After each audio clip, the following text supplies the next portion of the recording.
खरोसा तालुका औसा येथे कौटुंबिक वादातून किरकोळ कारणावरून एका 22 वर्षीय विवाहितेने आपल्या 2 चिमुकल्यांसह विहिरीत उडी घेऊन आत्महत्या केल्याची हृदयद्रावक घटना घडली। रविवारी रात्री मयत निकिता दीपक भुरे वय वर्ष 22 राहणार खरोसा हिने किरकोळ कौटुंबिक वादातून डोक्याला मनस्ताप करून टोकाचे पाऊल उचलले व आपल्या 2 चिमुकले, एक मुलगा व एक मुलगी यांना सोबत घेऊन गावाजवळील विहिरीत उडी मारून आत्महत्या केली।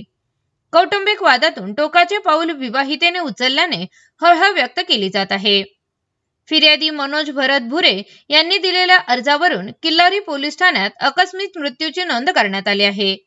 तिच्या 2 चिमुकल्यांची नावे शिवानी आणि शिवांश अशी आहेत। या घटनेत दोन्ही बहीण भावांचा दुर्दैवी मृत्यू झाला आहे। प्राथमिक माहितीनुसार कौटुंबिक वादातून हे टोकाचे पाऊल उचलण्यात आल्याची शक्यता व्यक्त केली जात आहे। ही घटना खरोसा येथील घराच्या शेजारील विहिरीत घडली असल्याचे समोर आले आहे। घटनेची माहिती मिळताच किल्लारी पोलीस घटनास्थळी दाखल झाले असून पंचनामा करण्याचे काम सुरू आहे। या घटनेमुळे परिसरात हळहळ व्यक्त केली जात आहे।